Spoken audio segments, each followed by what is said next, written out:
Creepypasta time. In the apocalypse, I work for a company that exterminates mutated animals. You'll never guess the most dangerous one. Now, don't get me wrong. The world hasn't ended.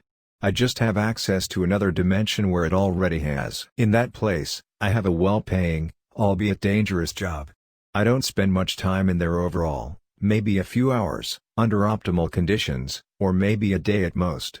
Just enough time to fulfill a contract, get paid, and get out. I mostly roam the desert, with my partner in crime, Rick.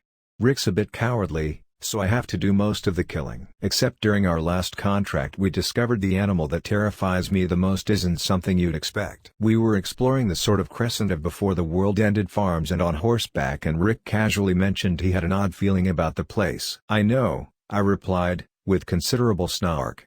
"We do have a contract for this area.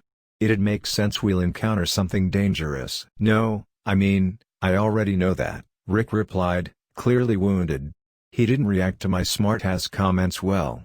That said, I learned to trust Rick's intuition concerning threatening or frightening situations, so told myself to be on guard. We were closing up on a particularly dilapidated farmhouse with acres of fallow land stretching ahead. The wind whistled in a way that made the hairs on the back stiffen in anticipation. "Maybe you're right, Rick, maybe we should be careful," I said, trying to calm the nerves of my horse, Rio. Rio was getting jittery too, making odd, half-formed whinnies and randomly stopping and pounding its hooves into the sand. Then I saw a flash of something.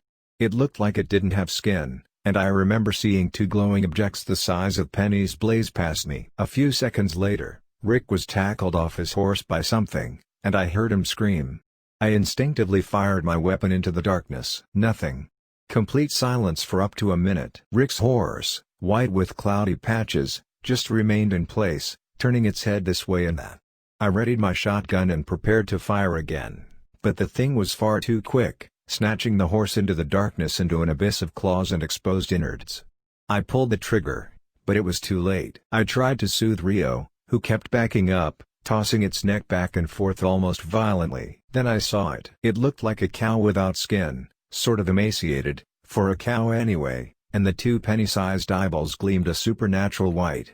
The head of the creature was narrow and misshapen, with what appeared to be purplish spots of disease on it. The thing slowly crawled forward, and I could see its claws catching the moonlight. I hated night contracts, and ever since then I've had a distinct, near-palpable fear of them. "Easy," I said. I don't know why I said it. I'd never seen something so frightening. It growled, exposing a jumble of bloody, semi-sharp teeth. Before it was able to leap, Rio whinnied and took off in the opposite direction, galloping at an insane speed. Later, at the outpost, Jeremiah said he refused to pay me unless I could bring back proof of one of the creatures being dead. A limb, its horrible, twisted face with those beady eyes glowing with a preternatural evil. Maybe evil wasn't the right word, but this thing wasn't a mere predator. I'd seen other horribly mutated versions of regular wildlife, but this thing, I couldn't shake the terrifying image of it. "Sorry, Jeremiah, you'll have to find someone else to fulfill this contract. Rick's dead. I don't want to end up like him. I'd actually hate to see what his body looks like right now." An expression of sympathy from Jeremiah, but his expression became shrewd. "Damn shame, Miles. I was prepared to offer you double the usual contract fee. What do you say?" I flat out refused. Less than an hour later, I found myself on the other side of the portal, in my bedroom. Unable to sleep. Even though that fucked up, deformed creature. Evil creature. Yes, I finally decided on evil, but despite it being a dimension away, I couldn't think about anything else. I was also pissed off at Jeremiah, who, come to think of it, probably knew of the danger beforehand, but refused to say anything.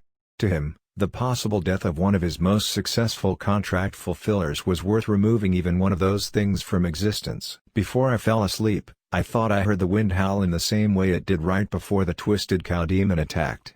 I'm not sure why I'm calling it a demon, exactly, but it had the aura of one. It haunts me in my mind's eye, like a demon would. Now, I live out in the country, a decent distance from civilization. I wonder if the creature I encountered in the wasteland somehow managed to slip through the portal and is living in this dimension out in the wilderness somewhere. Usually my neighbors, the closest 1 acre away, would say something to me if they see something strange. So far, nothing. I'm waiting for the night when Horace, or one of the others, knocks on my door and tells me he saw something so frightening he's thinking about moving to the city.